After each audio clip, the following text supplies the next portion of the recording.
Sign in. Oh yeah, of course.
Okay.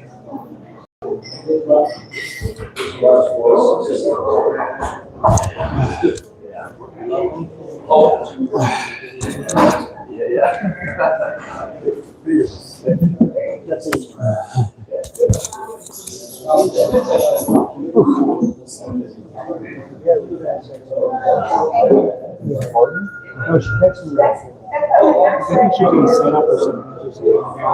Yeah.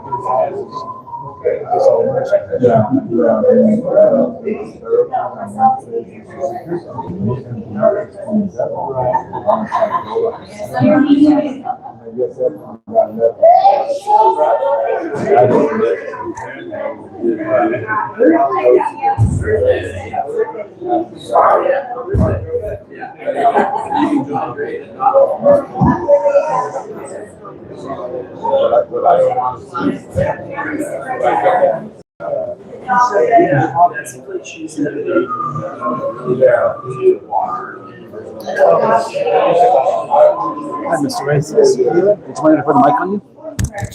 You want to hear what I have to say? Of course. How does that happen? This is doing what they're asking. Yeah, on the next. Nice. Is that good?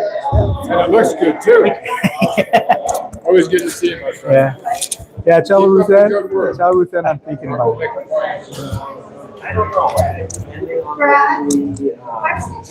Excuse me.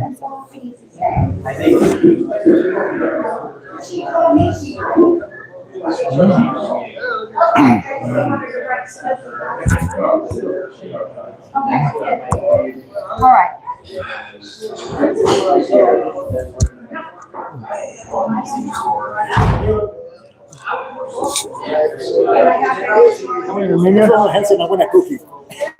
How are you doing?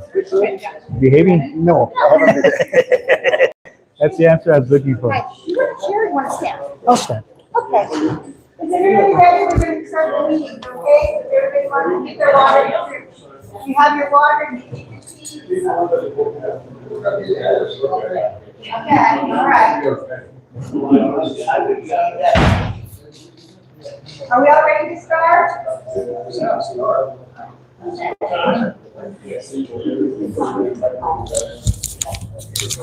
Okay, we're going to pass around an email list. And I will put the emails in. My name is Julie Terrell, and I'm the Terrell people. And I put a lot of emails in for our meetings that we have on a regular basis. So, and I don't read real well. So they're going to write real clearly. Hey, how are you? They use basic time. We already did that last time. And you're not getting emails, that means I couldn't read something. Oh. That means But if you are, But it gives you the system. Yeah, I mean, you're getting emails, great, but you're not getting emails, it means I couldn't read some. Okay? We have a sign going around. Oh, okay. Go ahead. Perfect, thank you. For you, I'll get some water for you and then for me, Louis. You've been under a lot of pressure. That's all I can do for you.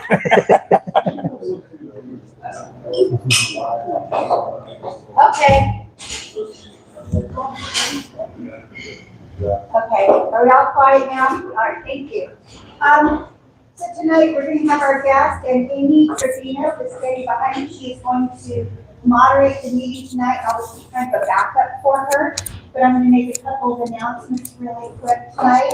And that is, if you have your car out in the parking lot here, please immediately go out and remove it unless you're our guests.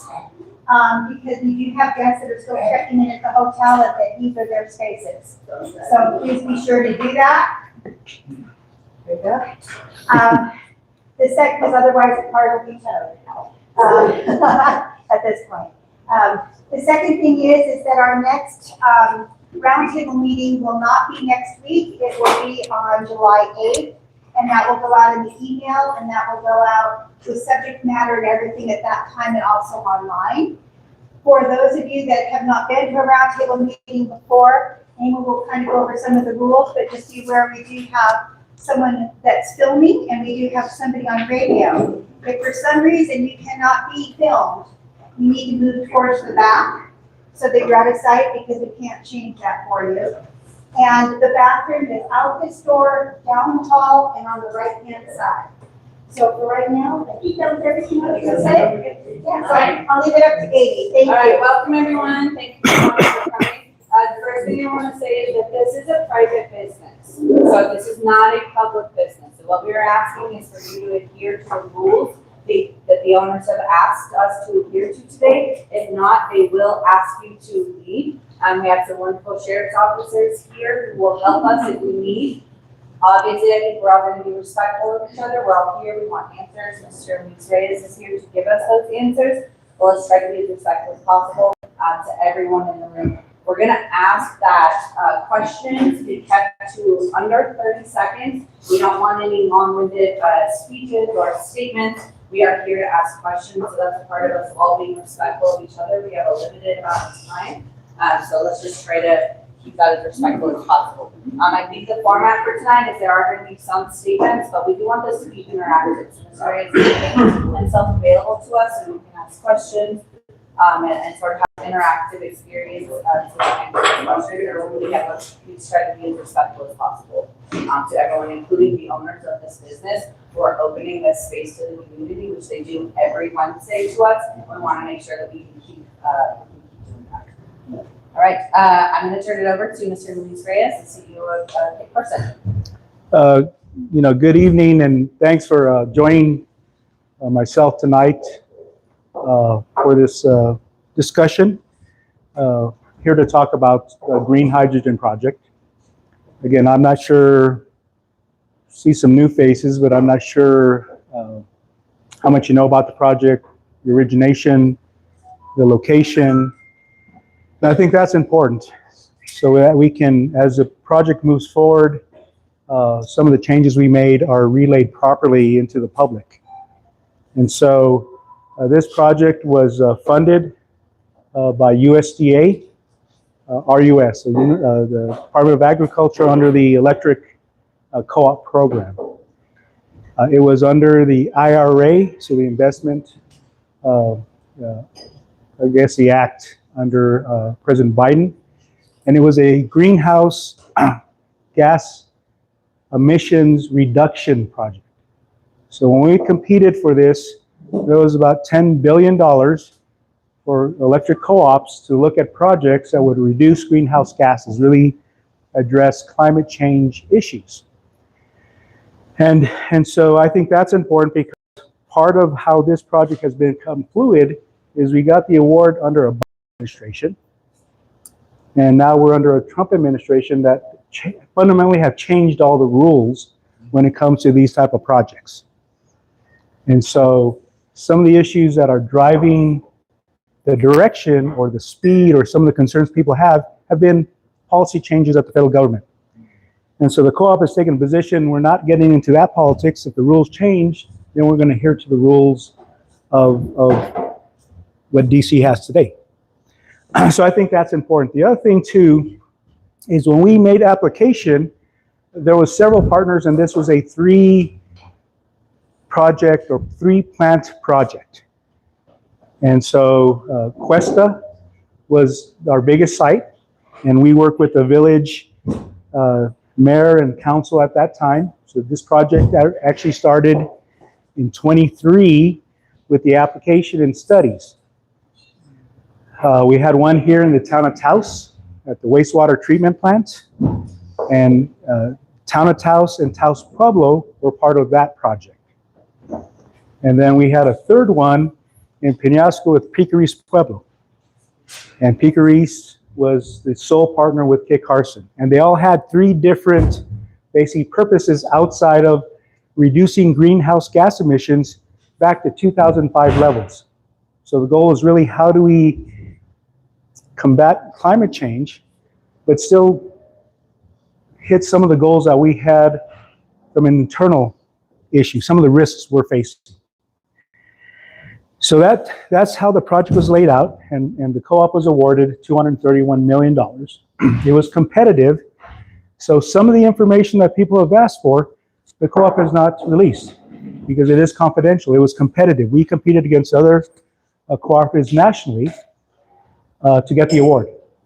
And at some point in the future, they get released, but they don't get released until the projects are done. And these are just guidelines from USDA.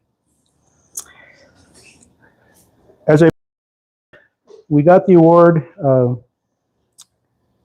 in the Biden administration, started all the kind of the paperwork change in kind of national leadership. And if you recall, what happened is basically all renewable projects were paused in this country. One of the first things that happened, and this was one of them. And so we got our project unpaused, and we start to move forward. But now we're running, those are under President Trump's administration guidelines. So fundamental changes in the environmental studies.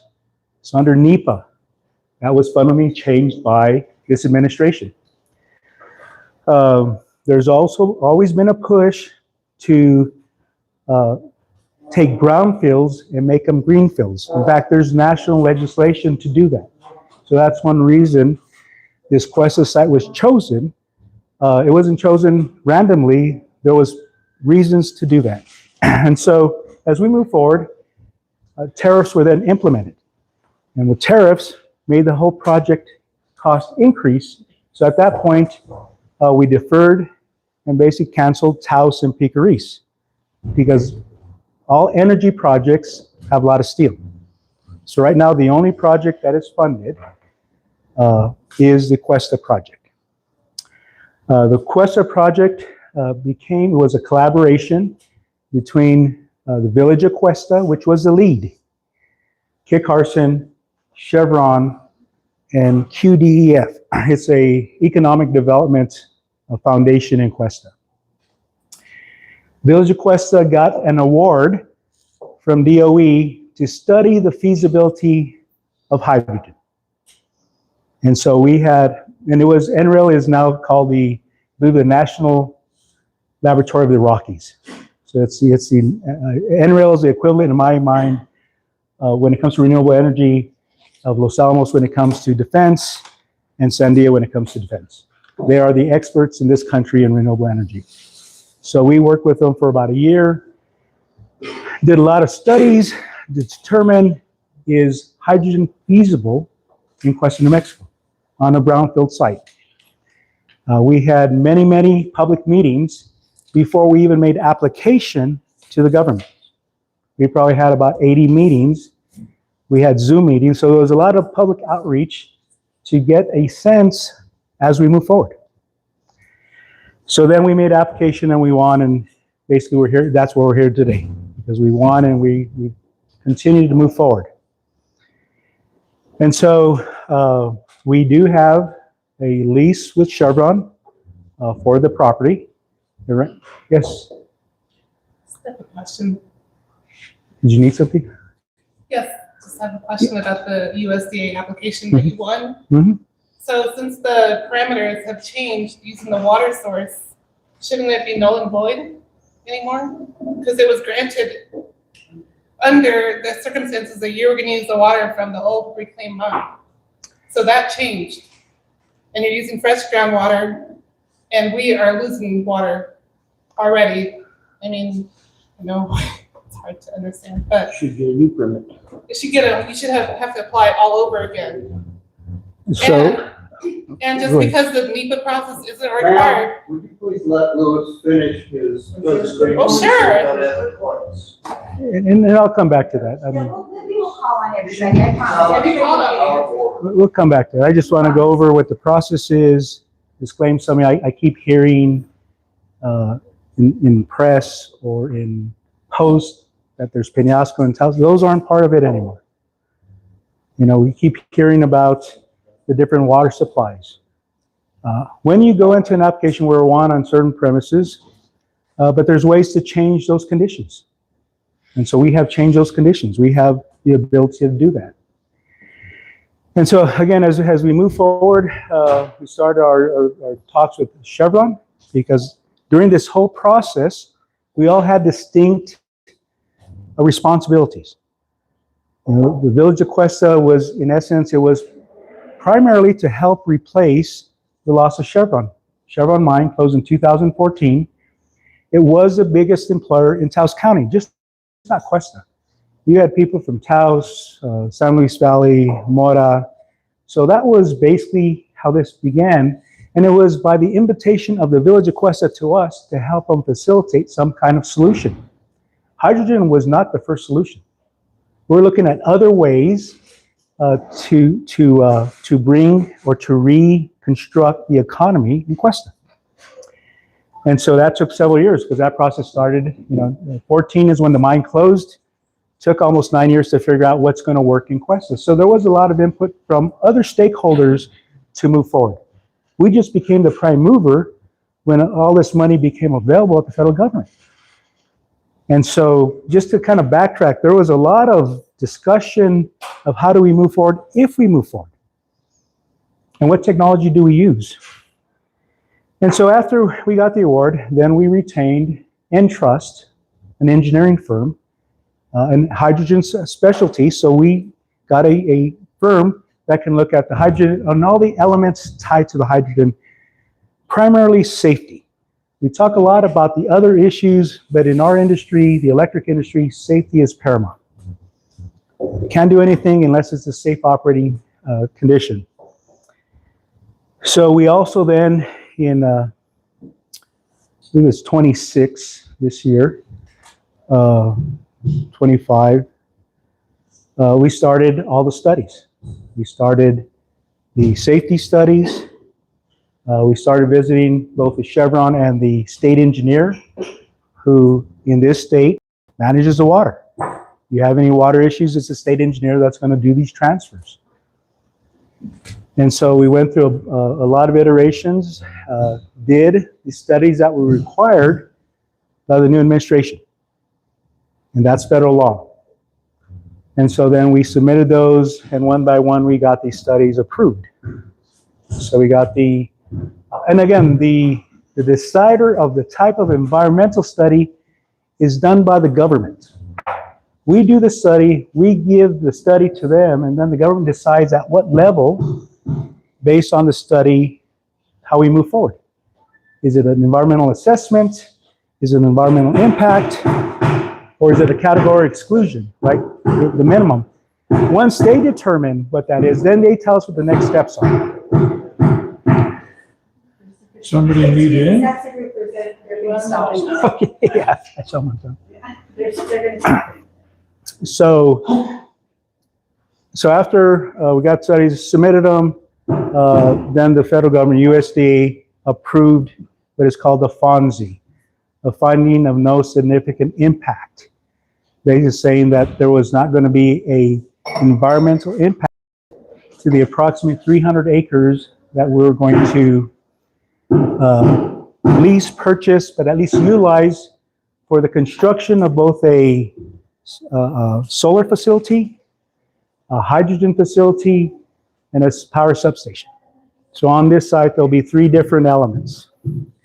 And so once we get that study approved, then the co-op can move forward in its engineering and planning and everything that we're at today.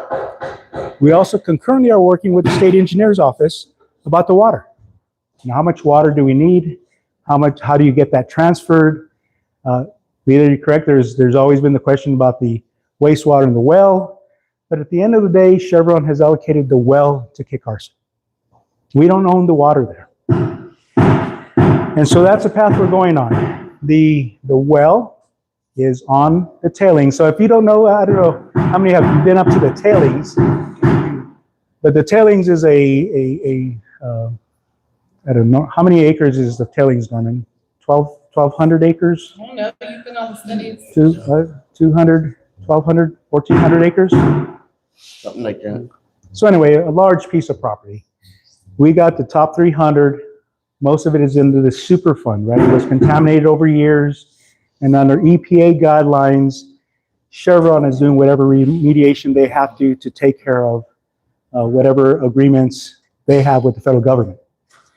A piece of property that we have is on the same, basically, property that's owned by Chevron, but never contaminated.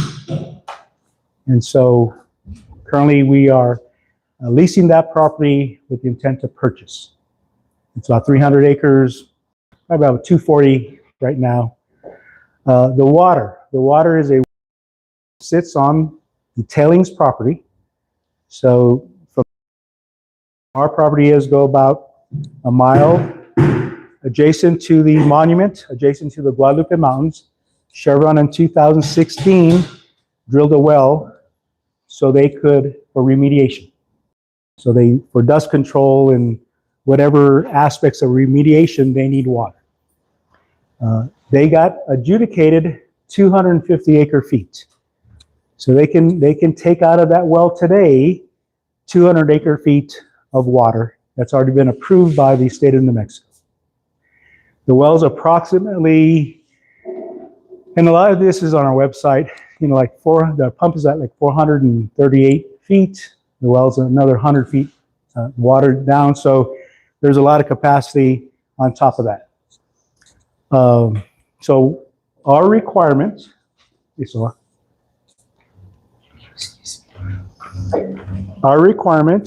is we had put out 47 acre feet to 100. Now as we're getting the bids for the pieces of equipment that we need, is basically 47 to 60 acre feet. So we'll be making an application for that amount to the state engineer. Now that is a fifth of the 250 that's already been adjudicated, that in 2016, the state engineer's office already deemed it wouldn't cause any problems because they have to do impairment studies. We did hear a lot from the community about first the age, the impact to the community or communities, just not Cuesta, but here Cerro, Sunshine, El Rito. And so we then retained Glorieta Geoscience, water, geologists, hydrogeologists, to validate what the state engineer was saying with up-to-date facts, and then on the field work. Phase 1 has already been done, and that's on our website. And phase 1 basically is a geology of what's under the ground there. How many aquifers, what kind of soil, what kind of makeup. It does demonstrate that a majority, over 90% of the wells will not be impacted by this project. There's 8 wells that may be impacted because they're in the same aquifer and they have about the same depth. 2 of those wells are abandoned, and the other 6 are about 3 acre feet each, so they're not drawing a lot of water to begin with. Again, this is available, and again, if you don't have access to the website, we'll send this to you. We're doing phase 2. which already started, which is to decide kind of the water flows. Where's the water flowing? Try to determine with monitoring wells how much water is there. And then move forward and then do some hypotheticals in the future. One thing that's come up and we're not, oblivious to this, we're in a drought. So if the drought lasts another 10 years, what happens to that? So then we have a point of reference where we can start making some informed decisions. And so that's where the water side. And again, phase 1 is on the website. Once phase 2 is complete, that will be on the website. So we can better understand this water impact. I think the second thing that's come up is safety, right? So we retained, again, and trusted a safety study. They retained Baker Risk. That's a nationally known, one of the best actually in the country, that does catastrophic explosion models. Because we have to really demonstrate what happens in some catastrophic event if it were to ignite. And so we've done that. Again, that's on the website. We have both these studies. Again, we have the Becker risk, which basically shows all the different scenarios. If you have an explosion, what happens, everything to someone standing in the blast radius or someone on the outside, right? And then different impacts, what it does to your chest, your eardrums, different scenarios. And I encourage you to read this, or at least look at the charts that we've developed.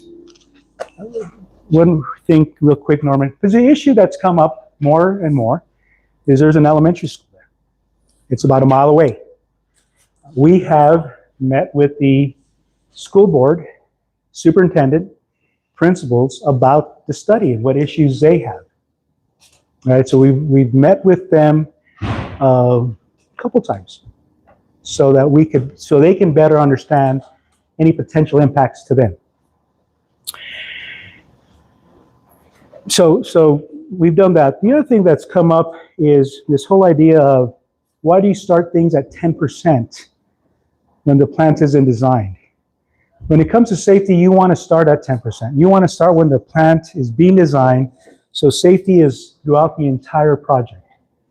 You don't want to design the whole project and at the end integrate safety measures. You want to integrate the safety measures as you build the engineering models. Because at different points, we'll start to get information on our characteristics of different equipment. Right, so now we have an idea of what kind of fuel cell we're going to use. So then we take the safety aspects of that, integrate that into our model, and then upgrade the model to address safety around the fuel cell. Starting at 10% is standard in these projects. You don't start safety at the very end of the project. You start it at the beginning. So we are, and some of the things we look at. We look at, and again, we can get you this kind of white paper. We look at leak detection. We look at flame detection, because hydrogen is colorless and odorless. There's also a video on our website published by Sandia of how to safely handle hydrogen. Hydrogen's been used in this country for a very long time. They use it in the petrochemical, oil and gas. They use it for forklifts, Amazon, Walmart, these big. You can liquefy it for fuel. So hydrogen's been around a very long time. We look at pressure, we look at temperature monitoring, oxygen monitoring, moisture, automated shutdowns. So we look at all these factors that if something happens, what do you do with the plant? And basically what happens is you detect a leak, some temperature over a band, the plant shuts down. And in most cases, the gas then is evacuated from the tanks. We've also designed the tanks to be in different areas. So we don't have all the tanks in one area. So if you have something catastrophic on 14 acres, the likelihood of 2 sets of tanks 10 acres from each other, blowing up at the same time, very remote. But we model that. So a lot of safety features in this project, and it's refined at 10% done, 30%, 60, 90, and then when it's 100% and the safety is checked off, then you put it out to bid so it can be built. The other thing that's occurred is there's just not interest in our community about hydrogen, but Sandia actually reached out their safety to do an analysis of the plant, right? Because when the IRA came out under the Biden administration, there was also several hydrogen hubs that were funded. So different states, in fact, New Mexico, Colorado, Wyoming, and Utah put in an application to build hydrogen, this type of hydrogen in New Mexico, in the 4 states. And so again, the administration cut those, but there was a lot of interest in hydrogen as a clean fuel to address some of the issues that we're trying to address. And so we got Chris LaFleur. She is one of the top hydrogen safety experts in the country. She works out of Sandia, and she did an independent analysis and critique of our plan. And we published that and put that on our website, who basically says we have not taken any shortcuts on safety. And so we've done different scenarios that have been brought to our attention, right? It's, what if there's a forest fire, or what if there's lightning? And so we're making sure those issues are being addressed for the worst case scenario. And so again, that is a fluid process, because as we understand better the equipment we're going to get, then we upgrade the safety. We have employees there. We're not going to jeopardize any employees' well-being. So I'll stop there because we've talked some about history, the water, and safety, and then I can continue. That way, if you do have a question, I don't want you to forget it. But do you have any questions now on those? Ask the first question. Yes. Thank you, Luis. My question is about the school, the agreement with the Cuesta Independent School Board. I attended that meeting.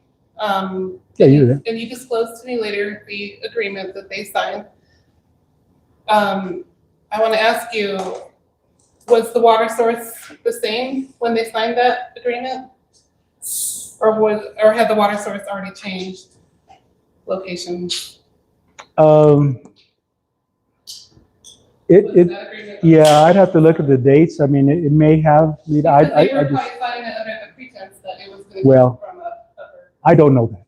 area. When we talked to them the second time, and you were there, I think there was three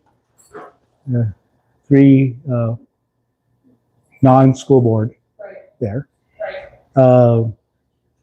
I think first they acknowledged that they had supported it.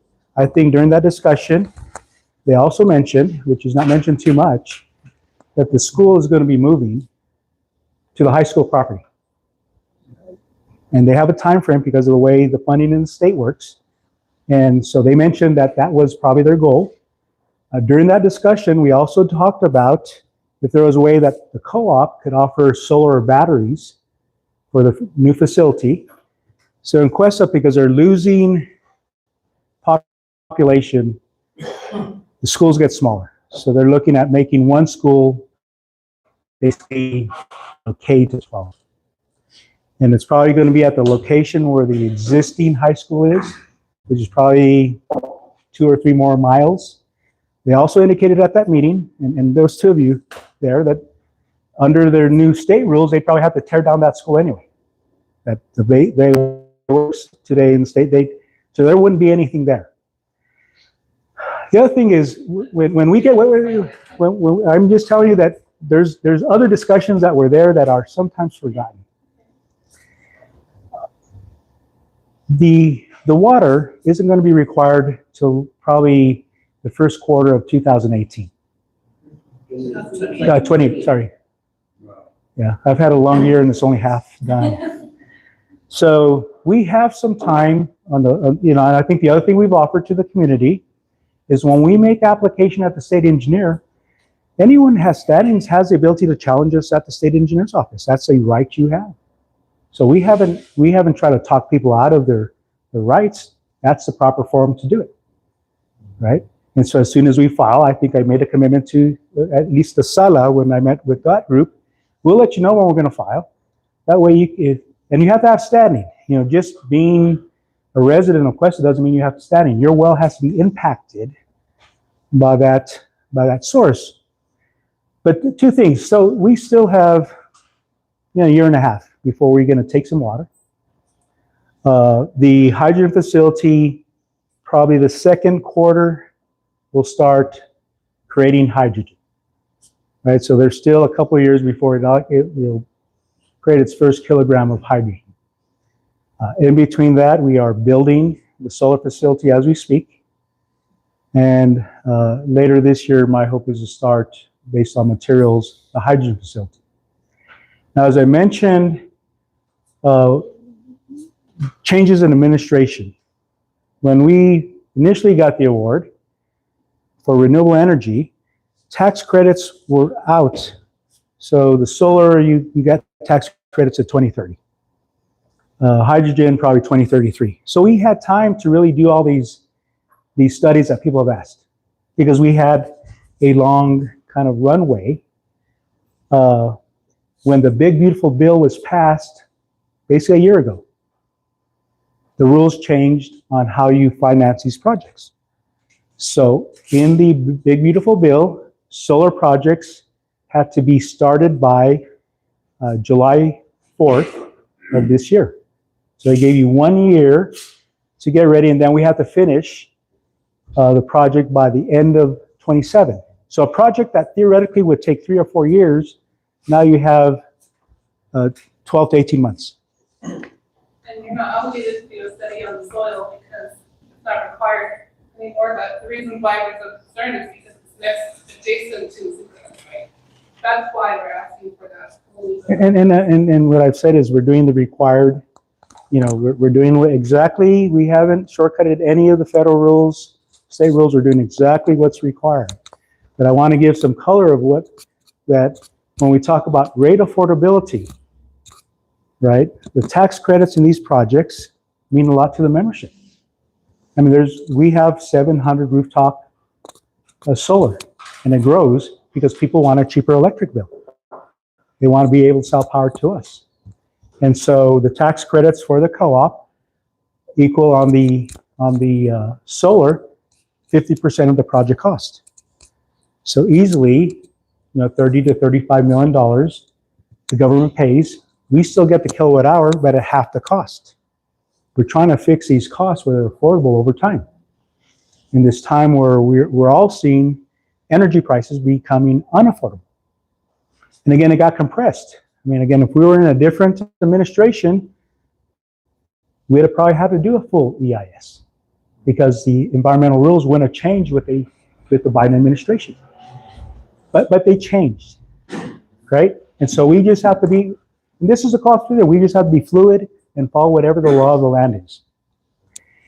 Hydrogen, same situation. We have to have hydrogen produced by, I believe it's the third quarter 28 to get the tax credit. The tax credit for the hydrogen is worth about $100 million over 10 years.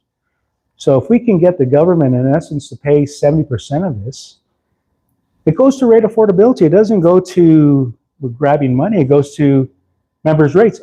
I deal with members every day, and they're all concerned about electric rates. And what are we doing to keep them? Well, I deal with them. I know you don't, but I deal with them. And what are we doing to at least stabilize the rates? So I'm just telling you the reasons why we're doing what we're doing. The other main reasons too, as we talked about, sorry.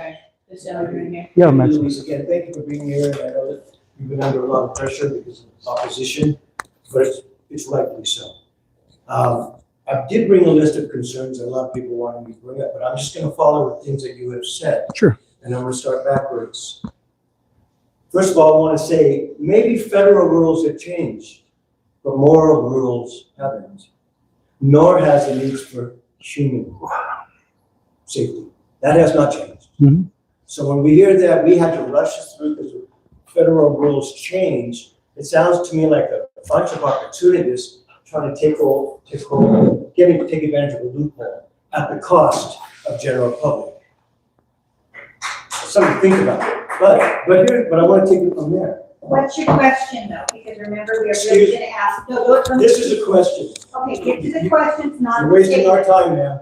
No, you're wasting Luis, our you time. talked about moving the You did school. this before. You Here's a wanted to question for pontificate. you. I have a question for you later. Luis, No, you you don't have talked a about question for moving me. the school. What about the residents who own homes in the vicinity? Some of those people have owned that land for over 100 years. Mhm. It's their legacy for their children to inherit their homes, Mhm. their lands. Are you moving them too? No, well, we're not moving the school. The school had made a decision several when they did a Okay, then bond we issue. move on. Thank you for answering that. Now, I don't want to get upset, but ma'am, you did this to me last No, time. so, yeah, because you are pontificating. No, because I'm firm, No. and I'm speaking for the Officer- public. Officer, we would like to trespass this gentleman, Yeah, have to please. lay the rules out. So Luis, I don't think that's necessary. Luis, health and safety. Now let's go back to health and safety. Just a minute, please. This is for you. No. No. No. Yeah, yeah. Because we laid the rules out, because we've laid the rules out several times. Lady, And he does this. who are you? Okay. I'm running the meeting, while this person Yeah, right this is here. how you run a This is meeting. not, my name is Julie, and this is the round meeting. This is not your meeting. You are our guests in this location. If you don't like the rules, you can leave. Let me make a comment as chancellor. Okay, Luis Yeah, on my safety. goodness. You bet. Just one second. I don't mean any harm, you all know that. Luis, And on ask health and your safety, questions. you just ran a job fair, Mhm. hiring employees to install the solar array. But nowhere on that application does it say this job is hazardous to your health. You will be dealing potentially with airborne toxic materials. Now, on a cigarette package, it says this is bad for your health by law. But here you're offering a job, and so many people are desperate to work. That means a lot of young people will take on a job. So we're talking about health and safety, Luis. That's a contradiction about health and safety. Let people know what they're He's not getting asking involved a with. question, Diane, that's why. Well, Luis knows I mean no harm to him, but man, But sir, we laid the rules out, and we laid them Yeah, out your rules online, are- we laid them I don't out think it's everywhere. necessary to And we kick him out. asked you before not to do this. We asked you many times. You have a quick? Can the rules be cleared a little bit? Yes. Because is he supposed to be asking questions? Yes. Or is he supposed Yes, to he will be? be- So I will reiterate just so that everyone understands. Everybody. What we're trying to do is we're trying to respect everyone in this room. We have a limited amount of time. We don't get to be here all night. There's at least, 30 people in this room, and every single person's question is just as important as the next person. If one person is allowed to make statements and go on for 5-10 minutes, then you're going to be asked to stop. What I said at the very beginning of this meeting is that you can ask questions. We'd like you to limit those questions to approximately 30 seconds. I'm not attempting to be a dictator. We do want to have the free exchange of ideas. Mr. Luis Reyes said that at the very beginning. That's what he communicated to me. I am simply communicating the rules that the owner of this property dictated based on past meetings and behavior, because we understand that this is a very sensitive subject for every single person of our community. And we want to make sure that everyone is able to be heard. So if we allow one person to take up everyone else's time in the room, that is very disrespectful for every other person that has that has an opinion. So we are here to ask questions and have those questions answered. We're not here to state what our opinion is about it. We'll give some leeway on that, but if we can please try to be respectful of every person in this room. Thank But you. then he is here. I find it very He did say that, disrespectful to have somebody removed by sheriff who's This is trying a to private speak. Ma'am, Diane, this this is- laid out on. No, ma'am, this is private property, and Ruth Ann made it very clear He that was she just has making a guests, statement. she has guests that are staying here. We Why asked. are the meetings always held? Can I just? Why are the meetings always held? Can I Let me, just let, finish no, my- hold on, I'm representing Lieutenant McCarthy, hold on. Marilyn. Marilyn, just wait. This is, why are they being held here? Because Lieutenant McCarthy doesn't know another place to have it and people seem to like it here. Does that answer your question? Maybe at a park or something? Go, start your own meeting at a Then park. have your own meeting there. Look, the point is this guy, and I don't know his name, goes on and on and on and on before he, let me finish. Before he asks the question, he goes on and on and on. You phrased it perfectly well. If you don't like it, there's the door. Come on, let's have a peaceful meeting here and get some ideas exchanged. Yes. And we're trying to have a- Couldn't you just say that you can only have one question? We did it at the beginning of the meeting. That's fine. Okay, or two questions. Yeah, you can have And then one enforce question. that. Yes. Yes, we're trying to enforce it. Right. This was discussed well in advance. It's been put all over online. Everything has been put out there to a number of places, and a number of people were discussed after the last meeting. We made it very clear this was not going to happen again with these individuals, period. Okay, Marilyn, did you have a question? No, Okay, this gentleman over My here. question was, can you just clarify, you know, exactly how much time? 30 seconds. There should be a time clock. We did, we said 30 seconds. Yes, sir. Louis, I lived here before, we moved to Oklahoma, I mean, this house. We lived in Oklahoma. And early in the 2000s, 2006, 2010, Oklahoma City, probably Oklahoma County, was running FedEx, UPS, local delivery trucks, all on hydrogen. Mhm. And I don't remember that there were any problems. No. I was a little concerned because delivery pressure is quite high, but didn't seem to cause any problems. Where was that hydrogen generated? So we went to a plant when we were doing our study in Georgia, where they create hydrogen just like we create through electrolysis, and then they liquefy it, and then they put in tankers and they ship it across the country. So that's happening today. At that location, there was an elementary school about a quarter mile from there. So, you know, we've done a lot of safety analysis to make sure no one's in harm's way. We've got some of the best hydrogen experts in safety to figure that out. I mean, you know, if this was that safe, we could move this a little further north. There's no desire to hurt anyone on this project. All that's happened is we've seen resistance of trying to make these what ifs that according to our experts can't occur. But we go through the process to make sure that we're covering all the bases, and at the end of the day, no one is harmed. The hydrogen itself, when we talk about operations, since it's a clean energy project, the reason solar is, and I'll get right to you, the reason solar is because that's the clean energy that's going to create the hydrogen. And so, on average, it'll operate 7 hours? 7 hours a day average. About 7 hours a day is what it's going to operate. It's not going to operate at night because solar doesn't. There's no sun at night, so it's going to operate. That's how you calculate the amount of water you need. You know, when it's not operating, the electrolyzers aren't going to be working. They will sit in a ready state for when we need to use them. As I was mentioning, a couple of the issues that we're trying to address, and then I'll get your question, is our biggest risk at the co-op is wildfire risk. And today, the co-op has the ability in mitigating wildfires is just to shut down the power. Just, you know, if we think it's too windy and we think a tree's going to fall or something's going to break, we can just shut off the power. All that does is puts a risk from the co-op to you. Now, if you lose power, then you have to figure out what to do. And it's not as simple as, you know, some people says they can survive it. There's a lot of people that can't. They lose electricity or internet and they go crazy. And so part of this is our ability to de-energize power lines that we know are going through the forest or BLM or tribal. We have about 1,000 miles of line that do that. So we don't start the fire. Then this is basically a microgrid. Then put this into service to serve that north part of our county. I think the other thing, and I don't know if you know the statistics, but we are getting close to 25% of our members have some home healthcare device that requires electricity in their home. Oxygen, CPAP, dialysis, medication that requires refrigeration. Our view is we can't put them at risk. I mean, so there is kind of a balancing of what do we do?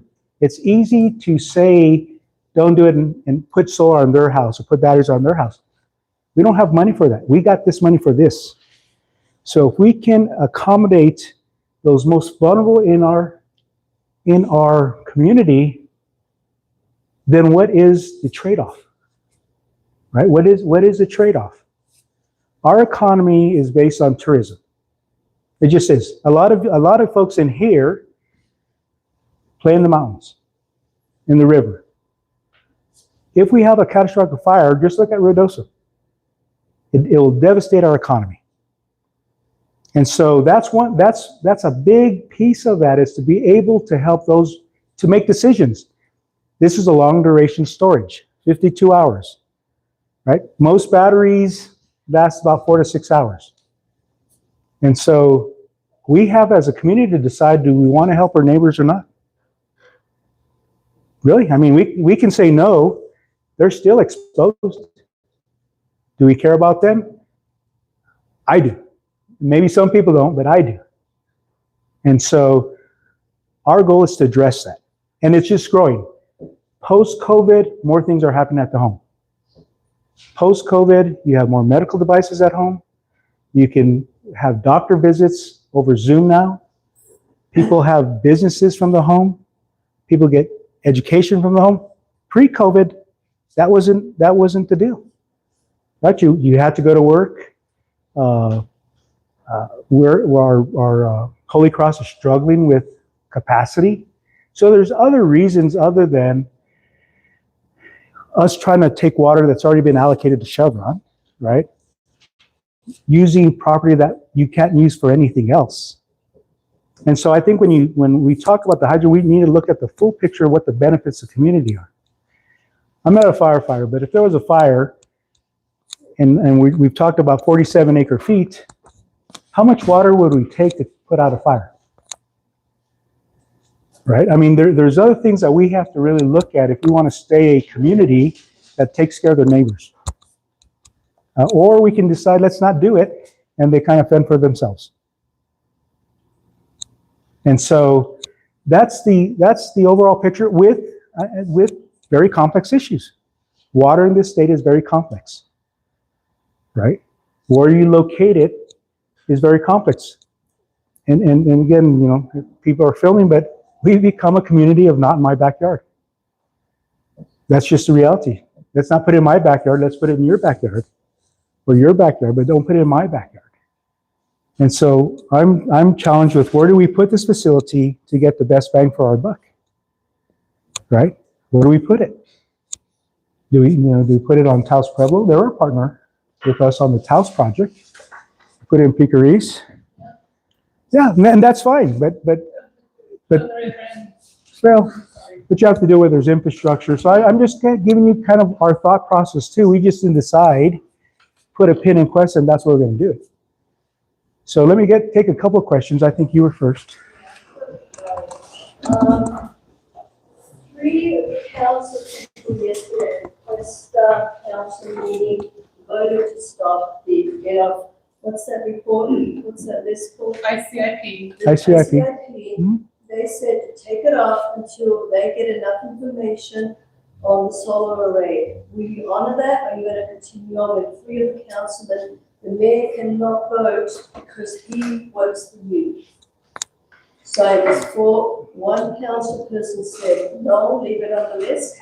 The other 3 said stop until all the information is put to the public. So the ICIP document is adopted by every municipality. They have their own lists. And it's really to tell the state or the DFA what their priorities are. So for future funding. So I think two things. This project was funded in the 26 budget, right? So this project's already been funded by the state government, right? So you're putting up a plan saying, you know, most municipalities, they want police cars, they want a building, whatever needs this has already been funded. So if it's not there, the money's still sitting at state government. But the council people say no. So They then, give us the information, and then you're going ahead to do against the president council. so I've Maybe part of you. I've met with every counselor in private, all four of them. I've met with them in detail of this project. Everything I'm telling you, we've met several months ago. But this is yesterday. I understand. The issues we're trying to resolve don't go away. The wildfire doesn't go away. The medical conditions don't go away. The way I view it, the impact, the reason we're having the drought is climate change. That doesn't go away. If we don't combat that, then it's just going to get worse. I have told people, groups, that Kit Carson's moving forward. Our goal, my hope, is that the village of Cuesta would vote to own it, and then that way they would sell us the power, and they would make about $1 million a year for their needs. But we can sell. We already have 50 megawatts of solar. We know how to build and deliver solar. So we're going to move forward because the other issues I've talked about, I think, are more important. No, because you're not listening. Oh, I'm listening. You're not listening to people from Cuesta. I'm from there, and most of us, what, there's 1,700 people and almost 500 people saying no on the petition, and you're doing what you want. So I'm asking, are you going to honor these council people to slow it down, stop it, and do your due diligence, which you have not? We're going to continue to have the dialogue with the village of Cuesta to put out all the benefits they get from continuing to work with the co-op, but we're going to continue to move forward because these other issues, quality life issues, are not going away. So you're doing what you want to do, pretty much is what you're saying. And first meeting, January, I went to, Bobby was there, you were there, and what really, this is why I'm involved in this. What he said, we're going to do it anyway. Those were his words in that meeting. And you're doing exactly that. You're not listening to anybody, especially the council people, the Cuesta people. It's about them, not you. That's all I have to say. Okay, thank you. Any other questions? Yes, sir. I have two questions. I can separate them into like two different. Sure. One was the original agreement with the wastewater and the Chevron mine. When that shifted, I'm just curious, like, why doesn't Chevron allow you to use that? What do they use that for, and why wouldn't they keep that agreement with you?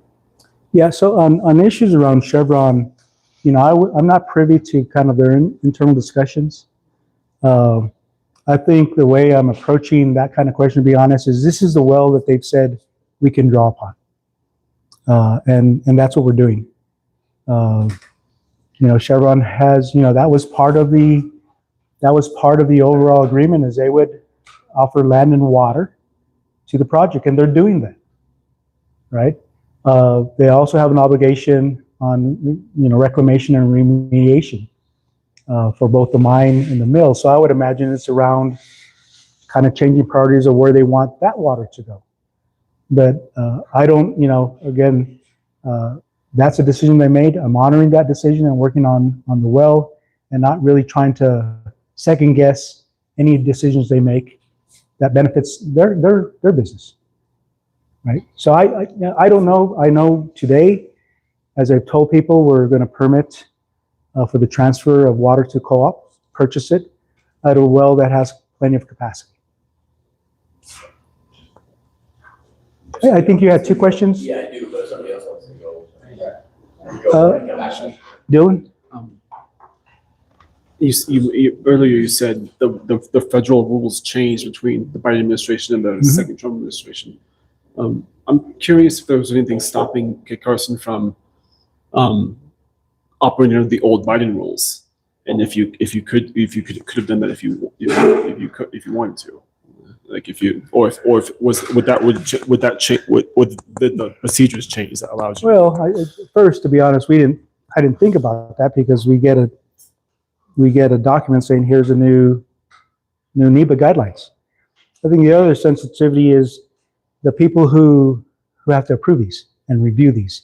So the federal employees, they're under a mandate for those rules, right? So I'm not sure why we'd impress on them additional work that they're saying that's not the guidelines anymore. Yeah.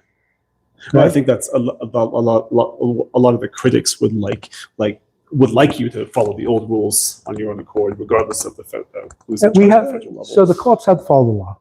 I mean, if other people want to deviate from the law, that's up to them. We have to follow the law, and we have to follow the regulation. It's just like in this state, if they decide the state changes something that we have been doing, and the state decides this is the way you're going to deliver electricity, there's proper forums.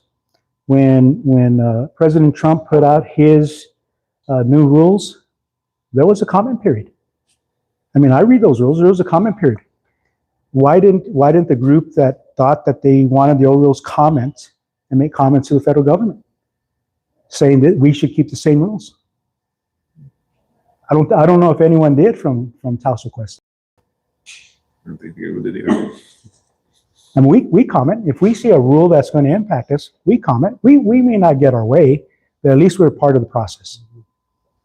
And there was also I remember Governor Grisham put out a press release a few years ago about her goals to bring the state to 100% renewable energy. So when I say when I say about following the rules, there's utilities in New Mexico have to become 100% carbon free by 2045. And so if an asset lasts 20 or 25 years, you have to be building now to hit those goals, right?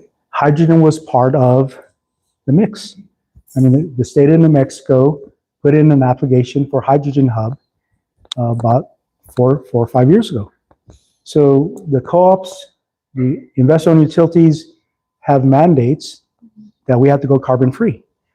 The only thing that's come up that's changed, and she's put out executive orders mandating that, the big issue that's come out lately is nuclear. You have a big push in the state now that nuclear is carbon free. Should that be in the next administration's law? So a lot of discussion on what we're talking about here, but irregardless of my personal feelings or my personal politics, or I have to follow the law on behalf of the co-op, and the regulations are in place. And there was no real business reason to go on the under rule. This is a Superfund site. It's a Superfund. Everything on it has already been dead. I mean, what are we going to study? I have one more thing. You also mentioned the risks of explosions. I think a lot of people would want some assurance that that's not going to happen. We can't hear you. So he asked about. I'm sorry. Talking about explosions, what assurances? Well, all the proper safety. I mean, hydrogen is lighter than air. So when you evacuate hydrogen, it's 14 times lighter than air. It's going to dissipate very, very quickly. All these shutoffs that we're putting, separating the storage tanks so you don't have everything at one central location, right? There's a lot of additional safety measures being placed. You have a power substation. People talk about lightning. Lightning is going to hit your tallest point. That's going to be the substation, right? The fire, if you've ever seen a substation or industrial, it doesn't have any vegetation. So it's not like it's going to travel along to get to these tanks that are in the middle of the property. So I know we've taken every safeguard to make sure that if there is an explosion, it stays within the footprint of our property. I think that, yes, ma'am. Very good, thank you. I actually have a few questions, I can keep them quick because they're just follow-ups. Okay. I think you actually said, just a little bit confused. Yeah, I'll get closer to here. So. So first, under the history, you had said that the project had been paused and then unpaused. What was that process of unpausing under the Trump administration? And then you said Taos and Pico Reefs locations are deferred. And then I said deferred and probably canceled. what's that? Deferred and probably canceled, Okay. right? So the process with the with any administration is you get an executive order, and tied to that executive order goes to the administration, whatever agencies administering that program. So in this case, USDA, we get an email from USDA saying your project is now on pause. Kind of stay tuned. Just a quick follow-up, was that the executive order unleashing American energy? I think it was Unleashing America. Yeah, That's what unpaused. no, that paused it. And then what happens, because I believe that one was in March. I don't know if it was one of the first ones in January, starting in March. There's about 900 co-ops that serve the United States. And so the co-ops, I think, collectively went to the president and says, these are good projects to move forward with because they serve the rural parts of the country. And so then they got unpaused. And so then we got a notice, if you want to continue, check this box. If you don't want to continue, check this box. Cool, thank you. And then you said 200 acre feet were already approved by OSC. Did you say that was 2016 for the solar array? 250 acre feet had already been approved in 2016 for Chevron's remediation, all their cleanup. For Chevron. Yeah, for Chevron. And then you said the solar array, around that time you had community input from Cerro and Sunshine and Cuesta. So we've been having community input since 23. So we had to have so many public meetings before we made application. And that was for the solar array? That was for the entire, That was for the whole thing? that was for the whole thing. And the solar array is like the first step in the process? Correct. Thank you. And then you had said that you had met with the elementary school board principals, et cetera, and they understand potential impacts. Can you tell us what some of those impacts might be and what training might be available to the school board, to schools who are potentially in a, or residents who are potentially in a blast area in case of something like catastrophic? Is it what trainings are available for school board and community? Well, there wasn't talk about training for the school, but I think they understood the impacts of the facility being there. And when we showed them the safety, being no impact, they also mentioned though that they're going to be moving. So then the discussion goes to, can you help us with solar and batteries at this new school so we can offset some of our costs and have the school look more green? So the impacts that you discussed with the school board were positive impacts? They were positive. I mean, we showed them the study. We went over every scenario that could impact the kids at the school. And then I think Lita was there and you were there. And so they were there and they listened in, and then I had a meeting with you guys after. And there was another woman. There was three of you. Was this when one of your employees was on this Cuesta school board? Did he help you help you distribute? 3 months ago. Or was this after that? What's that? Yeah, it was like 3 months ago. Okay, this is after he left. Okay. Yeah, there was the superintendent, one of the school board members, the chairman of the school board. Yeah, and then a principal, assistant principal. So whoever, we invited the whole school board, they sent whoever they thought was interested. Because they're moving anyway. Yes. Okay, thank you on that. We're almost done. So regarding. Does anyone else have? Wait a minute, Yeah. that's more than, Okay, you move on to some too many questions. We'll come back, but we're. Yes, sir. I'm really not understanding the water usage. You have water, you have to get water to cool the whole process. And to make it. And what's in this water? Has it been in what? So the water use is to create, for the electrolysis process that creates the hydrogen gas and oxygen. The oxygen is dissipated into the air. The hydrogen is captured, compressed, and put in storage. Right? The water itself needs to be clean. It's clean water. And so the well, we've had some tests. It tells us what's in the water. And so the cooling is going to be air cooled. So again, as I mentioned, we're already looking at different pieces of equipment that are being analyzed. An issue came up, how much water do you use for cooling? You can cool two ways, air cooled, just ambient temperature, and refrigerant, like glycol or some of these, but we're not using water for cooling. Can you describe the amount of water used in some comparative way so we get an idea? Yeah, so based on the survey, it's 47 acre feet. So 47 acre feet is about between 12, let's say 14 million gallons, depending on how many hours a day. If you do a alfalfa circle, I think a half circle is about 47 acre feet.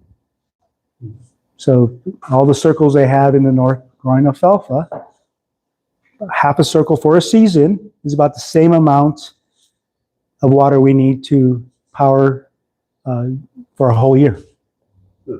Yeah, it's easier to understand. Yeah. So it is, So all the alfalfa farms are in the area. How many alfalfa farms are in the area? Well, They all use more water than you're going to use? Oh, yeah. If and it's a circle, and not just kind of the ones that have the center pivot. An ag circle. An ag circle. Those use probably twice the water in a season that we're going to use in a whole year. If you put it in comparison. And they draw from different aquifers. Most of the circles are in Sunshine Cerro North, which is a different aquifer where we sit, which is closer to the Rio Grande. Right, so they're two different water supplies.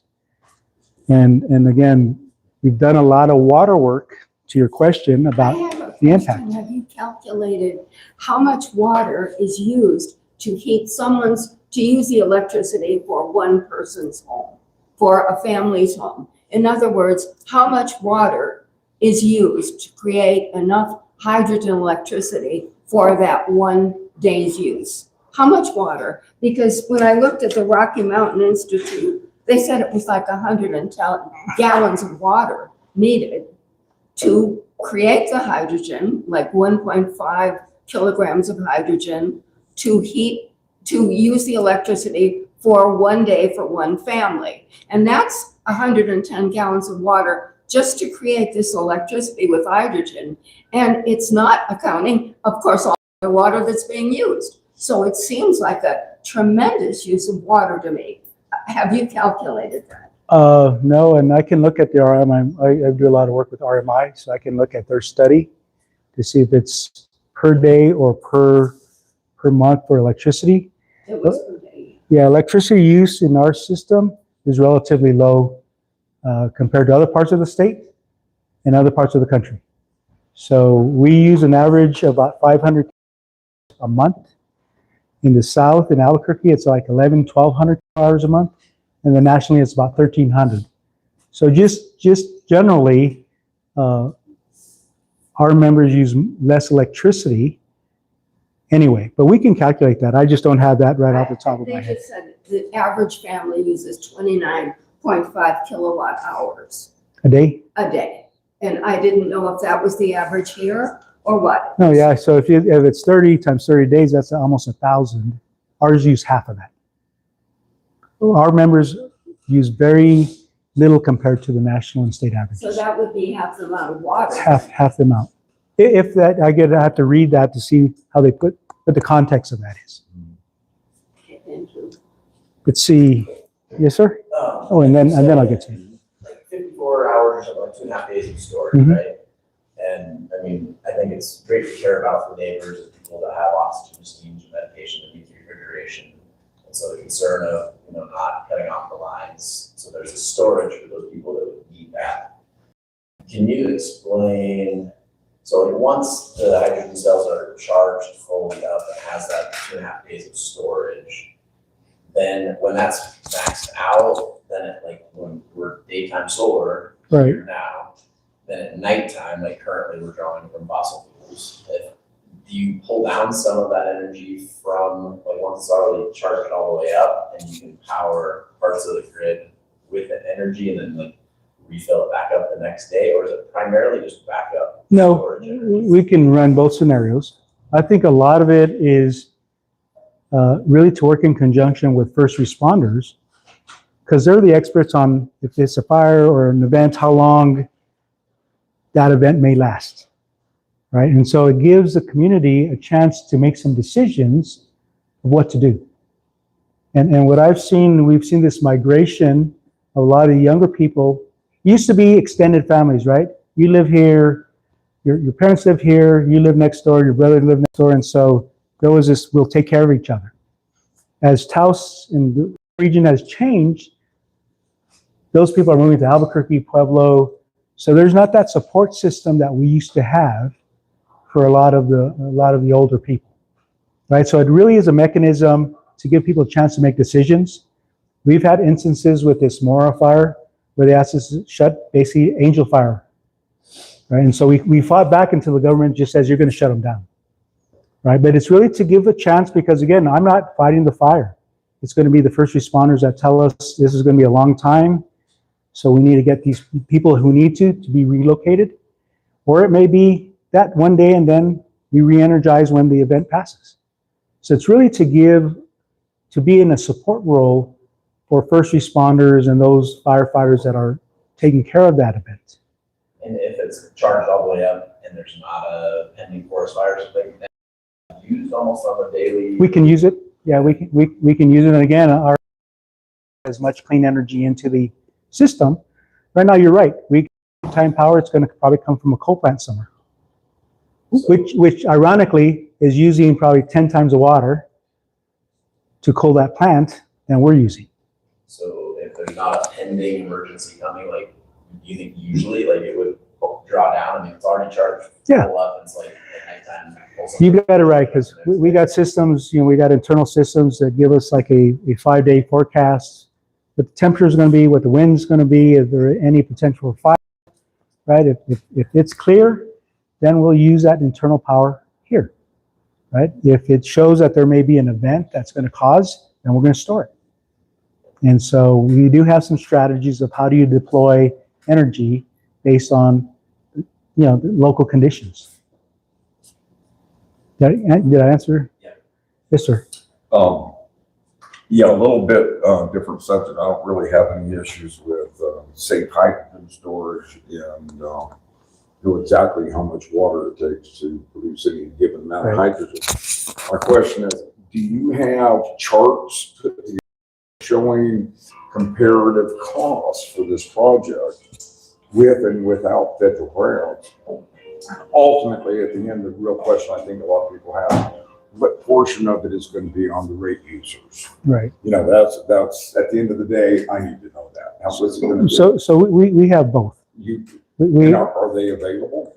Not until those are part of the application that are confidential. I know the gentleman had mentioned we're looking at 7 hours a day peak sun. I ran calculations at 6.6, so that's probably right for this area pretty close. For every 1,000 watts of panels today, you produce 5.3 kilowatts. Isn't that right on the money? And when we do the same conversion, we're using 200-year-old technology here, electrolysis. This goes back to Michael Faraday. We're going to get out of that same 1,000 watts panels, we're going to get 1.6 kilowatts, not 5.3 that we get in the daytime. Because so we haven't even entered into the PIM technology. We don't have any storage. We don't have any electrolytes, which we have to reuse continuously. just in our solar array alone, our energy cost is 3 to 3.5 times what it is today per kilowatt hour. Before we introduce any of the hydrogen components, and tell me if I'm wrong, but and I've done some really, really large solar projects over the years. There's no way this would even be a possible consideration without the federal dollars. Correct. First of all, which means that and so my question, I guess, is how do we know that we're not buying into a boondoggle? Those federal dollars, are they going to be there forever? Is this something that's going to be ongoing? Can the Trump administration just say, come on, we're going to cut it off? And what happens if we do this? We're already betting on a technology that's already 200 years old. Electrolysis. I have, hydrogen torches in my living room. I use it all the time. I'm very familiar with it. We could very easily end up 10 years from now, which is only a few years after it comes online, finding out that we invested in a dinosaur. You mentioned nuclear. Well, a package plant with nuclear that uses 0 water for cooling and has no contaminants and couldn't blow up if you want, produces energy compared to PEM technology at less than a third the cost. Less than a third. I know of one technology that is actually more expensive than the technology we're proposing. And that would be thermoelectric generation. That's, aside from that, I don't know anything that even comes close to the cost per kilowatt. And so at the end of the day, at what point do we have a plan for if the federal dollars dry up? Because if somebody else's tax money isn't paying for that, that's going to be on us. So as I mentioned earlier, all this is captured in the big beautiful bill. Where can we get that data? Are there charts? Is there comparison charts? For example, if I did a straight up comparison and I compared PEM technology to conventional battery storage, right? For any unit of power you want to do it, my cost of PEM is going to be 3 to 4 times as high as conventional battery storage. Right out front now. I may not get a federal grant, for a green energy grant for it, but boy, by God, if I was paying for it out of my pocket, I wouldn't even consider the PEM technology. Right. So some of this, like I said, we've already run financial models. Those are part of the package, confidential. As soon as we can release those, we can share that. When you talk about comparing battery storage with hydrogen, there's no battery storage today that's more than 6 hours. So if I got a lithium ion Tesla Megapack, 6 hours versus 52. So we've done those comparisons where you stack enough 6-hour batteries to see if you have 52, it's twice the cost of hydrogen. So we've done those analysis. When we talk about nuclear, let me ask this group, nuclear in this community. I mean, we've studied SMRs and how efficient they are, how small they are compared. And very safe as well. Yeah, but so is hydrogen, by the way. And safe, but I think, as some people don't think, we've talked to the public. We first, when this came, asked them, how about natural gas? There's natural gas here, there's a mine, let's put a natural gas turbine there. 99% says we don't want fossil fuels, right? I would say the same amount of people would say the same thing for nuclear. Even though the technology is here, it's evolving, it's clean. Question is, what do you do with waste? So we've done a lot of that vetting with our members. The big beautiful bill, unless Congress comes back and changes the text, those are in there for good. So that I have a high level of confidence, just because a lot of companies now have put their bet on that I want to say may be friendly with the administration. So we've kind of mitigated whatever risks we can. There's some that we can't. If President wakes up today and says, I don't want any solar, well, I don't know how you address that, right? But we have gone through a bunch of iterations, looking at the tax dollars, and you're correct. Without tax dollars, we wouldn't be here. Because we get tax dollars, it becomes a very financially viable project. And I think the final point before I get to that question is, if it's 200-year technology, then the risk is very low, because we have 200 years of history that says it's going to work. That is absolutely true. Right? There's something new that you're saying, I don't know if it's going to work. Yes, ma'am? I just have one last question regarding the water. So you had said Chevron was trying to get 250 permit for 250 acre feet, Correct. but you guys are going to be using the project use about 47. 47 to 60 is what we're at. Thank you. And then, so when a person applies for the change of use permit for that well, will you be applying for the 47 to 60 permit to use that? Or would you be applying for the full allocation of 250 to be under your control of perpetuity? We're talking about that right now, so it'd probably be, because we want to use some, we're going to put a water tank on property for wildfire mitigation. So we want to have about 10 acre feet just so the community can use for wildfires and local fires. So you're saying that you're going to request a reduction? So I think, so it's been 47 to 100. We think now with wildfire mitigation, our application will say 70. We're not going to go to 100. The facility needs 47 to 60, and then the 10 will be for wildfire mitigation.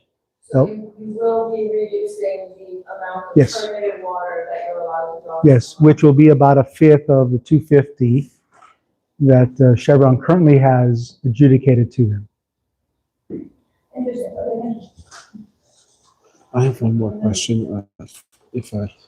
Just to add on to what this gentleman was saying, let's when does construction start on this plant?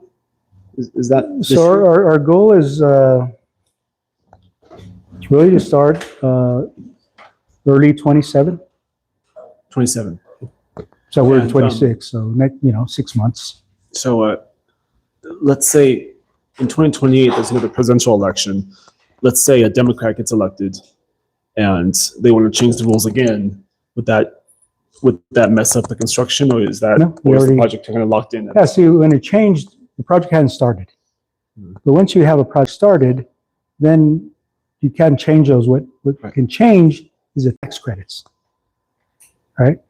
I think, though, if a Democrat won, they would expand the tax credits, not decrease them. Right? That's my bet. Yeah, that was just my. But you wouldn't have to redo a whole environmental study when you already have solar built, substation built, and starting. The concrete would be poured, right? A lot of the equipment we are purchasing are 12 to 16 months, so it's a long lead item. So you have to have all the infrastructure ready to kind of set them and test them. So I don't see change in administration's view on renewable energy or not changing or affecting our project. I was just curious if we got a new president, that would it change? Would you have to change the whole plan? No. Yes, sir. I think you had. One will get you, and then we'll get you, sir. Okay, from the 250 acre feet that Chevron did have minus the 70, so then they keep like 180 acre feet for their use. Yes. And then what? Yeah, they do. What? No. So you're correct. They have 250 for reclamation for, that 1,200, 1,400 acres. That's deemed the Superfund. Ours is adjacent to the Superfund, but released. No Superfund. This idea that there's contaminants, there's not. Okay. So they still have an obligation for remediation. So they can use it there, or they can transfer it to use it at the mine. It's theirs to figure out how to use it for remediation, right? I think one of the goals that the community should have is how do we keep, when they're finished the remediation, how do we work with Chevron to keep as much of that water locally? That's a curious. Well, I think that should be a goal. Yeah. We're talking about water, they have water, they're gonna leave at some point. Why aren't we engaging them and says, how much of this water can stay when you leave for the uses we need for the community? So I take a different approach of just poking them in the eye because they have they have some stuff that we as a community need. Right? If water is a big issue, why aren't we talking to them and says, how can we, once you finish this, how do we get the balance of that 250? Well, how does it work right now with like when the initial agreement with like the wastewater from the mine, and they're not allowing that? Does that count in their what was their 250, whatever they're using, like what the wastewater, like what are they using it for? I mean, do they keep pumping it? And I'm just like trying to learn about the mine It's itself. for reclamation. I don't know enough about it, but at the tailings, it was really for dust suppression. So in the days when they had all this tailings, it turned into like white powder, and then it'd blow everywhere. And so they drilled a well in 2016 to kind of wet it all the time, so when it's windy, it wouldn't blow everywhere. So it was really done for dust mitigation.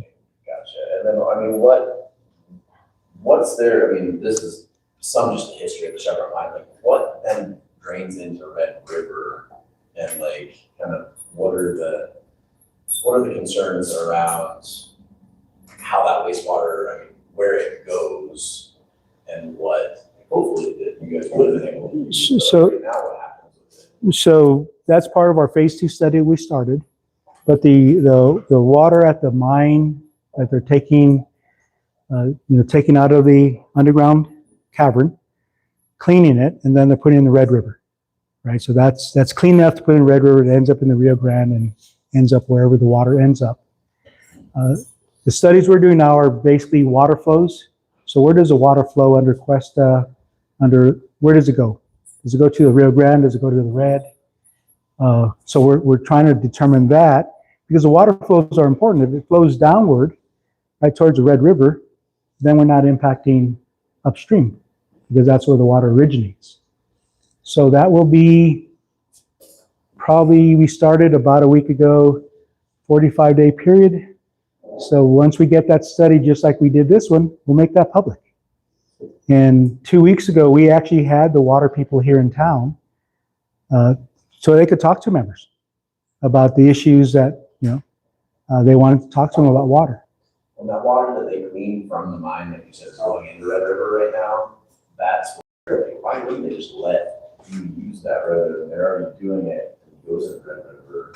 Why, it doesn't make sense why they wouldn't let you. And then, like I said, I have nothing to do with any internal discussions. My project now has the water, the well, and that's the agreement we have. And not really going to question. Chevron has what they need for the reclamation.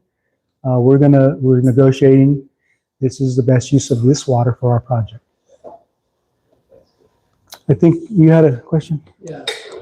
This is the first time I've heard about air cooling for these facilities. Is it radiators with electric fans? How does that work? Do you know the specifics, Richard? Well, there's different options. So there's like a compressor with kind of like an AC refrigeration air units. So there's compression of that nature that we're exploring or that has been proposed on some of the technology. Yes, I got sir. a quick question. How many counties in the United States have 100% solar daytime and countywide fiber optic? Kit Carson was the first in both of those.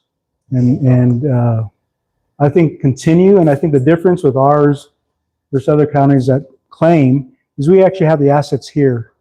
It's not, we're not buying from a solar farm 2 miles away. They're all here, right? And that's our project plan. I mean, it really was surprising to me that people are against the solar in the Sunshine Valley. Think about that. The Sunshine Valley opposing solar, which is, we talk about the drought and the impacts of climate change. The reality is you need to get off fossil fuels. I mean, if we want to address that. If we don't want to address it, that's fine, right? But to me, I'm just saying from my view, it's just kind of interesting that we talk about clean, we promote it, I think when I met Brad, we were the solar capital of the world with one panel on a radio station, right? We've actually done that. We've lowered our carbon footprint, which I thought people wanted. And we're continuing to do that just with different technology. So like I said, in the end, it's kind of balancing. What do we really want? I think a lot of the critics against solar fields is that they're ugly, and there's also a solar field not far just past Cerro, right? You have another solar field. That's a megawatt plant. This is a 50 megawatt plant. I'm just playing devil's advocate. No, I understand. I mean, I don't buy those arguments because what is our goal in this community? What is our goal in the community when it comes to the environment? What is it? So, I'm fortunate to lead, and I'm saying what I've heard from a majority, not from everybody, our goal is to try to leave this better than we found it. And that's energy. And I drive an electric truck. How many people drive an electric car? That always kind of concerns me too. People complaining about the environment, coming to these meetings to tell about solar and driving a fossil fuel car. It doesn't kind of, walk the talk type of deal. But there's trade-offs. I'm not saying that anything is perfect, but there's trade-offs, and we've decided that this is a good trade-off for both the environment and for quality of life. I know some people may diminish or that it's not important to take care of our elders, our most vulnerable that have. I think it is. And so we're going to, like that woman said, yes, I am moving forward because it's bigger than a little bit of water here. I mean, in the whole 47 acre feet in the whole scheme of water is not a lot of water. It just isn't. If you look at, I think the Sunshine Valley has 14,000 acre feet in that basin. 14,047 acre feet. It's kind of a drop in a 5-gallon bucket. But that's kind of where my view is, and that why we're moving forward is it's bigger than just energy. It's quality of life, it's environment, it's mitigating forest fires, it's putting people to work. Not everyone may be a contractor, but it's putting people to work. And I think one job here, one job there is important for this community. And so, that's kind of where we're at. Now you throw in the water issues and did you do all the studies that you're supposed to? And I'm saying we did, but we need to move forward. And to your point, if the government's giving money away, why wouldn't I take it? And they take enough from me. Yeah, hopefully they won't. No, I mean, you have to be practical too. If they're going to cut in this project, as you mentioned, our average cost of solar energy is about 4.8 to 5.5 cents. Average cost. We have some that are very high that we built early, and we have some that are very low, right? Most of your electric bill is not the cost of power. It's the transmission and the distribution, all the poles and wires. This project is proposing a 2.5 cent cost of power. So the electricity out of this will be 2.5 cents for the life of the project. So how many in here can say that your insurance is going to be the same today and going to be the same in 25 years? Or the cost of gasoline? I'm saying that the project today is 2.5, and at end of life, 30 years, it's still going to be 2.5. So that's that affordability issue that I talk about that is on top of everyone's mind. So there is a lot of positive aspects, but we as a community in these discussions, we have to balance what's important. And so that's where we're at overall. As I mentioned before, we will continue to engage with our members to let them know progress, where we're at, and keep the dialogue going on. I've mentioned many times, if people have a better idea, they should give it to us. And the better idea is not doing anything. But if you have a better idea, if there's a technology that is better, let's chase it down as a community to make it better for us. And by the way, no one's given me that better idea. I think you got 2 more questions. Yes, I wanted to ask them the safety yes. with hydrogen. You know, we have a rather casual way of living here. It's not very tight in every technical way to go about things. Hydrogen is not a gas that can allow that because it's, you know, the fact that it is invisible, you can't smell it. It rises rather than anything else. It can be generated by just the smallest little spark from walking on the carpet. People who, when I did quite a bit of reading on it, and the people who work with hydrogen, there's some real problems. One of them is their hydrogen doesn't work well with most metals. So they haven't really come up with a really definite plan on how they can store hydrogen because, you know, it erodes almost every metal and it only needs a tiny pinhole. It doesn't need anything else in order to have the hydrogen escape.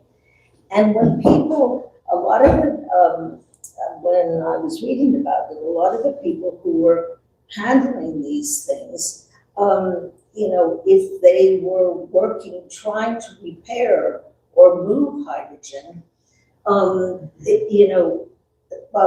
it also takes away your consciousness. So if you start breathing hydrogen, you become dumb, and finally you die. So, you know, there was one thing that I read where one fellow was trying to help another fellow who was in trouble and he already had passed out, and the 2 of them died because they were trying to repair a tank and it just didn't work.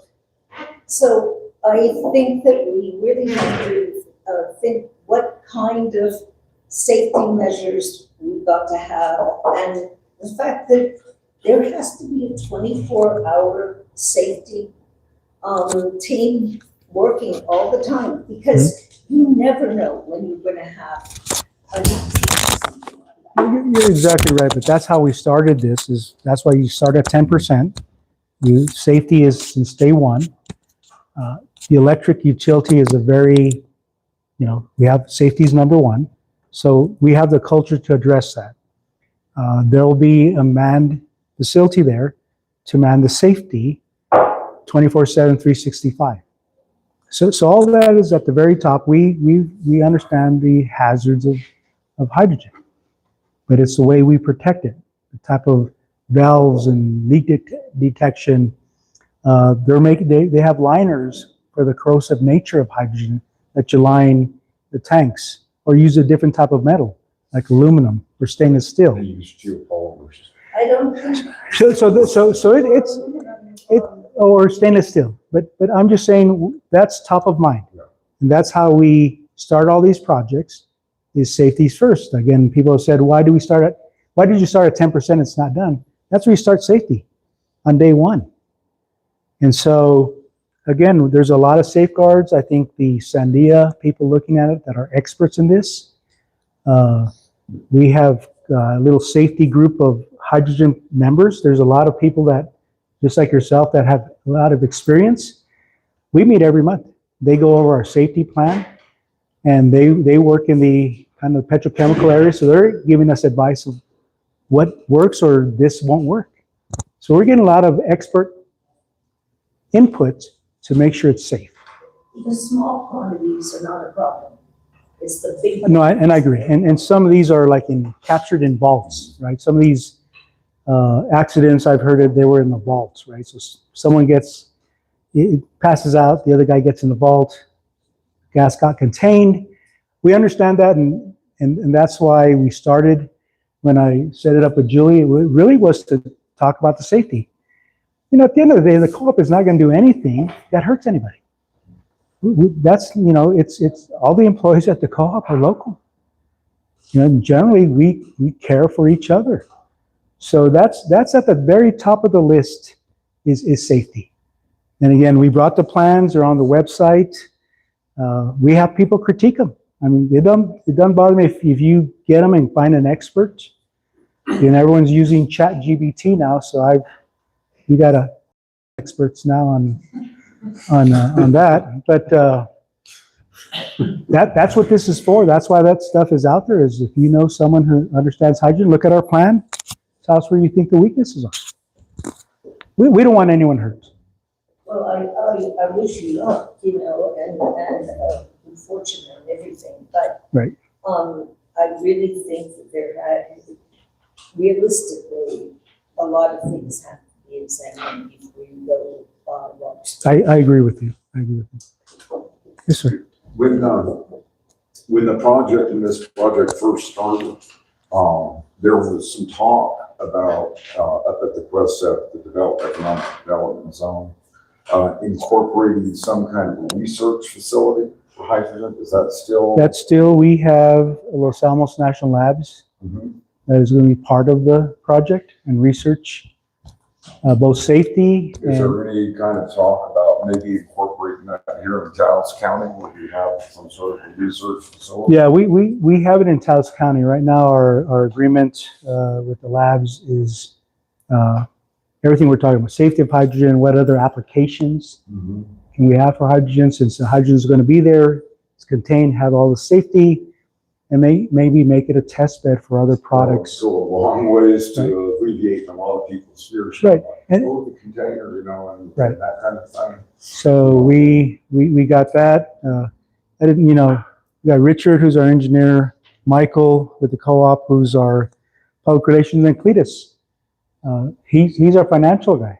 So he knows what he can say and can't say because of confidentiality, but he's run, how many models have you run on prices and scenarios and? Tens and tens, 20, 50. So every model that you've asked for, or I think of, or the government wants, he runs those. And we submit them, and he'll come back and says, okay, or, we need to produce more. There's not enough tax credit. So we're running a lot of financial models. One more thing, this gentleman had asked a question about, the first daytime solar and first fiber optics. A lot of people in this county don't know that we're first. The first two solar companies that ever started in North America, both started in Taos, New Mexico, years ago. There's probably not a handful of people in this town that even know that, and that's an important history. And I think if we could find a way to make that, I've tried to put together an energy fair that address those kinds of things before, because people Taos has always been cutting edge. As a follow-up, if I may, in 1997, when we had the first solar music festival, we went to Gary Johnson, governor at the time, who proclaimed Taos the solar capital of the world. Yep. 30 years later, or whatever it is, close to 30 years later, why don't we have welcome to Taos, New Mexico, solar capital of the world? Why wouldn't we? Are we ashamed of that? No, it should be a point. Why do we not have an energy fair here yearly that talks, that teaches at least, it'd be nice to sell tickets to people from the outside, but it'd be important to teach our own kids. Our kids aren't learning this. Yeah, real quick, I think you had a question? Did you have a question? No? I think Lita, you had a question? I did. Thank you, Luis. Let's do the last thing that I say that I've been petitioning with some of my friends. I've made some, this has been a good thing, even running out of water in Cerro is a good thing because, it makes us realize how important it is. But I've been petitioning with some of my friends, and I just want to get your thoughts on what you think about KCEC members who signed the petition. And would you retaliate against them for them signing the petition? No, I don't.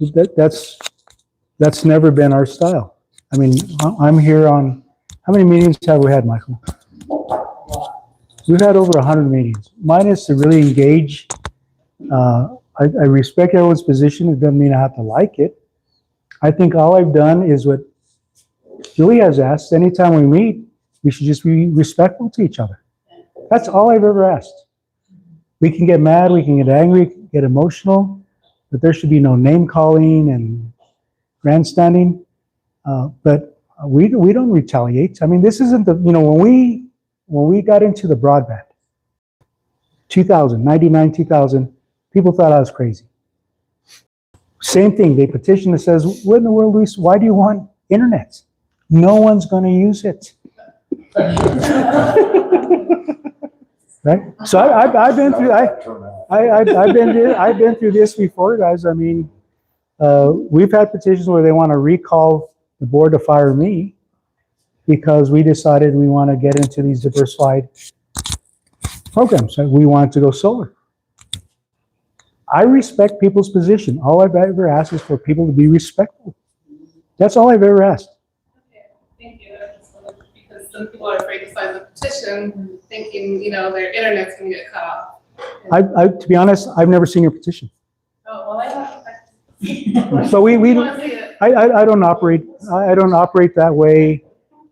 I'm from the community. Why would I do that to people who have a different position? One of the things that I had, and I'll close on this, that I had hoped that this community would do when we have this dialogue is really be different than DC, where they call names and they get crazy.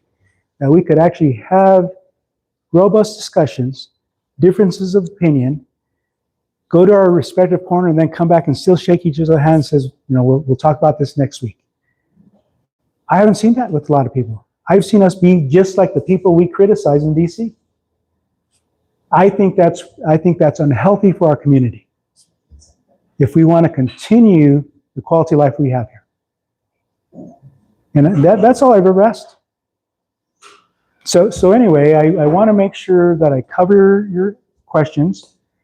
My job is not to give you the answer you're looking for, but the answer that fits the project and fits the reasons that we're doing these things. And as I committed, we'll continue to meet with you. I want to thank Julie and the group and Ruth Ann she's right, this is private. Ruth Ann doesn't have to do this. But I think she wants a community get together to try to work out our issues in a civil manner.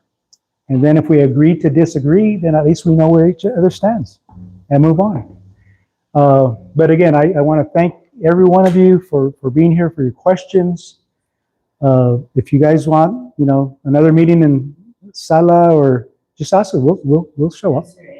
Sorry. No, it's fine. Yeah, no, that's okay. Just really quick. Can you, if anybody here comes up with a question after the meeting that they think of, or after watching the videos and things that are going to be put up, can they come to the roundtable page, post their question, and then we can tag one of you gentlemen to respond to those questions? Yeah, I wish more people would do that. I'm not a big Facebook person, but I hear Facebook is where you get all your news these days. I'd rather people just tell us, here's my concern, here's my question, we'll respond, and you have it in writing, but I don't really follow. A lot of people send me these posts, but sometimes they just send me the stuff that is derogatory, right? I don't buy into that. Just like you said, send it to the Facebook, right, and we'll respond. Share it on Tell Community and Friends, and then of course, people can copy and paste and share it wherever else. Yeah. But if they can get answers from all of you from the roundtable page, that would be great. I think the other thing, Julie. It's not on the Kit Carson Sorry. website, it's on the town's roundtable Facebook page. And if you're not sure of that, you can also, if you're on the email list for the roundtable, submit your questions that way, and I'll be more than happy to put it up on the roundtable page or get it to all of you gentlemen. Well, I would just recommend, if you do have a question, we do check the hydrogen at kitcarson.com. That's a better way for us to answer questions, so we can give you direct questions, and I'll circulate it with the group, and we'll get you a direct answer. I think you had a question, sir? Maybe not so much a question, but in response to a comment you made about leaving it better than found it. Yeah. And a couple things on this, but one would be, as far as water, you may be implementing a large scale earthworks plan as far as to allow infiltration and spreading of the water and reforestation. That's how we're going to prevent forest fires. Right. It's not having a tank of water To put it out. spray it out. We got to put the vegetation and store the water in the soil, build the soil again. And another simple technology, now I don't know if it's the long-term solution, but I think it's the best transitory technology, given the infrastructure we currently have, is pyrolyzation. Especially with utilizing all the waste materials that we have laying around, and we're just putting in a hole, covering with dirt. Right. Pyrolyzing plastic, rubber tires. I mean, you can heat this up, capture all the gases, make liquid gaseous fuels, use that thermal energy with thermoelectric generators. I mean, and then you're getting that activated carbon in the process too, which you can build soil with, filter water, Right. and building materials. I mean, and then that's also charcoal based, even much higher quality. It's a different polarity of charge that can then run these existing systems, the coal-fired power plants, and then retrofitting those with plasma reactors on the intake and exhaust systems, and then make those systems completely clean and exponentially more efficient.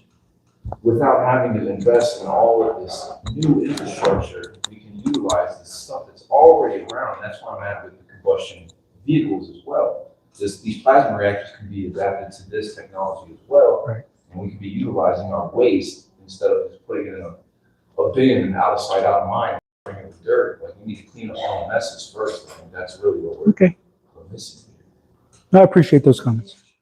I mean, we had looked at some, and I call it like biogas, right? We had talked to the town about the dump and how we can capture methane and then run a generator, and it was close to our transmission. We just didn't get there. Change administration at the town. So we're up for those technologies. And that's what I mentioned earlier. This is probably the first idea that we've really heard that has at least some promise, right? So we're not opposed to that. We don't get that kind of feedback. I think one more. So there was a question earlier about pooling the water, and I couldn't hear entirely what the gentleman was saying, but it sounded like other questions about conservation. So I just wanted to clarify, so this project, when the hydrogen project uses water, it's different from like a farm using water, or when my plant uses like say a cement plant or something, factory uses water to cool something. If the water flows through the farm or flows through the factory, and then the rest of the water just flows away and it can be used for something else. But in this case, what's happening, because water molecules are made up of hydrogen and oxygen, you're actually splitting that apart. Correct. And releasing the oxygen and then storing the hydrogen. Correct. Right. So the water you're using is destroyed. You're going to be destroying up to 70 acre-feet of water from the well. Well, I wouldn't say destroying. We're going to be utilizing for the purpose of You're energy. utilizing it to store for electricity, which then will be sold back to the community. Cool, thank you. So I don't know if there's any other questions, but yes, ma'am. So you said that if people came forward with ideas, we could look for better solutions as a community. And you just had somebody come forward with a better solution. What is the next step to talking more about that? Is that just something you said to placate the room? Or can we take this idea that is not only preserving water, but cleaning up trash and run with that? Like what would the next step be? Well, I think we would visit. I also said we're not stopping because I don't know how long this would take, right? I mean, I really don't know the entire process. So we're not really open to it. Yeah, we are, but we're not open to stop and have a bunch of ideas that go nowhere. So that was an empty statement. Thank you. Any other questions? If not, again, thank you very much, and you guys have a very nice rest of your evening.